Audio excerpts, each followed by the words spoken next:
জীবনে আমরা ছেলে মেয়ে মানুষ করি অনেক স্বপ্ন অনেক আশা নিয়ে, বাট সেই ছেলে মেয়েই বড় হয়ে কিন্তু আমাদের দেখে না। হ্যালো এভরিওয়ান, আমি সুস্মিতা। আমার নতুন একটা ভিডিওতে অনেকখানি ভালোবাসা জানি আবার একটা নতুন ভিডিও শুরু করলাম। আর কথাটা কেন বললাম সেটা পরে বলছি। সকালবেলা আমার বাড়ির সামনে নিয়ে এসেছিলো মাছ। প্রথমে মোরলা মাছ রাখবো ভেবেছিলাম, বাট লোটে মাছগুলো দেখে আমি আর লোভ সামলাতে পারলাম না, তাই লোটে মাছ মোরলা মাছ দুটোই আজকে একসাথে রাখলাম। বাট দেশি মোরলা মাছ হলে একটু বেশি টেস্ট হয়, তবে এটাও কিন্তু কম যায় না। আর আমি তো লোটে মাছ হলে আর অন্য কিছু খাবোই না। আর এই সমস্ত কাজবাজ সেরে এখন আনিশাকে টিফিন দিচ্ছি। আর আনিশার বায়না ছিল, মা তুমি যখন টিফিনটা ছিঁড়বে তখন আমাকে ওইখান থেকে একটু দিও। মানে এরকমই হয় বোধহয় বাচ্চারা, আসলে কিছু আনলে না সেটা যতক্ষণ না খেতে পারে ততক্ষণ ওর মন ভালো লাগে না। ও তো স্কুলে চলে গেল, এখন আমি মাছ কাটগুলো কেটে নিচ্ছি। আর আমার বাড়িতে পিসি শাশুড়ি এসছে, জানো তো, 2 দিন ধরে রয়েছে। যাই হোক, কদিন ধরে ঠিকমতো ভিডিও করছি না, আর তোমাদের সাথে ওর জন্য শেয়ারও করা হচ্ছে না। আর ওইদিকে দেখছো আমার ননদ মাছ কাটছে, ওটা হলো আমার জায়ের ঘরের মাছ, আমার যাও রেখেছিল মাছ। যাই হোক, এদিকে দেখো আমি আর আমার পিসি শাশুড়ি মিলে পাট শাক বাড়ছিলাম। আর পিসি শাশুড়ি বলছিল পাট শাকটা আমিই রান্না করে দেবো। আসলে কি বললো তো, একটু আগে কথাটা তোমাদের বললাম, কারণ হলো পিসি শাশুড়ির 3টে ছেলে, তো একটা ছেলেও জানো তো একবেলাও খেতে দেয় না। এমনকি ভালো মন্দ রান্না করলেও কোনো সময় দিতেও আসে না, আর মা কী খেলো সেটাও কিন্তু দেখতে আসে না। আমি ভাবি মানুষ কি করে এরকম মনুষ্যত্বহীন হতে পারে। আদৌ আমি নিজের চোখে অনেক দেখেছি, তাও বিশ্বাস করতে পারি না যে মানুষ কি করে এতটা নিষ্ঠুর হতে পারে। অথচ তার শাশুড়িকে এনে তার বাড়িতে রেখেছে, প্যারালাইসিস হয়ে গেছে, তার ডক্টর দেখানো সব কিছু কিন্তু তারাই করছে, বাট নিজের মার সময় কিছু না। আজকাল সবাই বলে অনেকে চায় বংশধর, বাট আমার ভীষণ ভয় হয় যে এই ছেলে মানুষ করি আমরা কত কষ্টে, তাই না? অথচ ছেলেরাই কিন্তু বাবা মাকে চোখে দেখে না। মেয়ে হলে কিন্তু এরকম কোনো দিনও ফেলে দিতে পারে না। যদি পিসিমার 3টে ছেলে না হয়ে আরও 2টো মেয়ে হতো না, দেখতে 3টে মেয়ের বাড়ি 1 মাস করে হলে থাকলে অনেকটা দিন এগিয়ে যেত। আর কোনো মেয়েই পারে না যে তার মা বাবা কেমন আছে না দেখে থাকতে। যাই হোক, তোমাদের সাথে অনেক কিছু শেয়ার করলাম। আজকে না হচ্ছে কচুরগাঠি দিয়ে মোরলা মাছ, বেশ কিন্তু ভালো লাগে আমার খেতে। আর তোমরা কে কেমন খাও জানো। আমি না কচুরগাঠিতে অনেকে আলু দেয়, বাট আমি আলু দিই না, আমি এইভাবেই রান্না করি, ভীষণ ভালো লাগে। আর এই রান্নাটা শিখেছি আমার পিসি। আর লোটে মাছ না আমি প্রতিদিন একইভাবে রান্না করি না, এক একদিন এক এক রকমভাবে রান্না করি।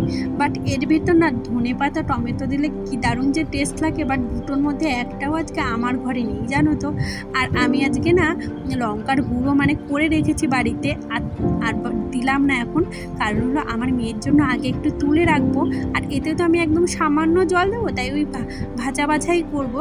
ওই নামানোর আগে একটু আগে লঙ্কা দিয়ে দেবো, তাহলে ওর জন্যও রান্না হয়ে যাবে, আমাদের জন্যও রান্না হয়ে যাবে, একসাথে দুটো কাজ হয়ে যাবে, তাহলে আর সমস্যা হবে না। আর এইটাকে এরকম ভাজা হয়ে গেছে, ওর জন্য কিন্তু আগের থেকেই তুলে রেখেছি। তারপরে আমি এই যে লবণ মানে হলুদ দিয়ে, হলুদটাও পরে দিয়েছি, আমি পরে তখন দিইনি, ভুলে গেছিলাম। আর লঙ্কার গুঁড়ি দিয়ে দিয়েছি। আর কে কে এই লোটে মাছটা এরকমভাবে খাও প্লিজ কমেন্ট করে জানিয়ে তো। আমি কিন্তু গোটাও মাছে রান্না করি, দুটোই কিন্তু বেশ টেস্ট লাগে। যাই হোক, আমার তো দেখে এখনই খেতে ইচ্ছা করছে খাওয়া। এই চন্দ্রমল্লিকা গাছটা না কালকে ছাদ থেকে নামিয়েছি, ভালো করে লাগাবো যাতে শীতে অনেক ফুল ধরে এই গাছটায়।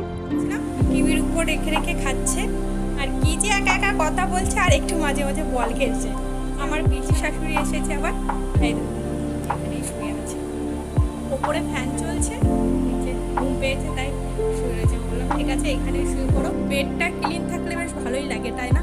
সেই সকাল থেকে বিছানাটা ভালো করে তুলবো আর হচ্ছে না, এই যে এতগুলো।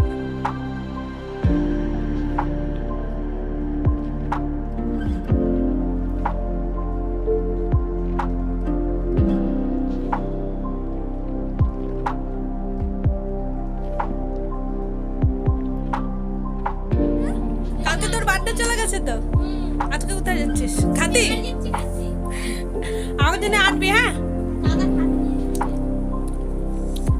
এবা বলতে আমাকে কেন নিয়ে যাচ্ছ না বলো?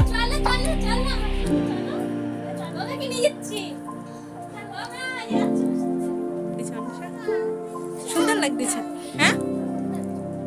নে তোর। আমার জায়ের মেয়ে দেখেছো গিয়েছিল ঘুরতে, ও ফিরবার সময় এই যে আমাদের জন্য খাবার নিয়ে এসছে, KFC। আমি কিন্তু এর আগে KFC কোনোদিনও খাইনি। আমার টিভিতে দেখে ভীষণ খেতে ইচ্ছা করতো। আমার হাজব্যান্ডকে কিন্তু অনেকবার বলেছি যে আমাকে এনে দিও, বাট হয়তো সময় বা পরিস্থিতি হয়নি যে এনে দেয়নি। আর আমারও দেখে ভীষণ খেতে ইচ্ছা করছিল, তাই আমিও খেতে চলে গেছিলাম আমার মেয়ের কাছে। ওই আমার মেয়ে একটু খাচ্ছিল আর আমি একটু খাচ্ছিলাম, বলতে পারো ওই মানে ছোট মানুষের মতনই। যাই হোক, আমার আনিশাই বেশি খেয়েছে, আমি একটু কম খেয়েছি। আর দেখলে আর একটা এনেছে, ওটা কিন্তু রেখে দিয়েছিলাম ওর বাবার জন্য। আর ওই যে ওর আরও দিদি আছে, তো ওরা না আজকে আর কেউ খায়নি জানো তো। অনেক করে বলেছিলাম খেতে, ঠান্ডা হয়ে গেছিলো তো টেস্টটা একটু কেমন হয়ে গেছিলো। তো ভিডিওটা করেছি কিন্তু এন্ড করা হয়নি, আজকে ভিডিওটা আমি এন্ড করছি। তো ভিডিওটা যদি একটুও কোথাও ভালো লাগে প্লিজ একটু কমেন্ট করে জানিও।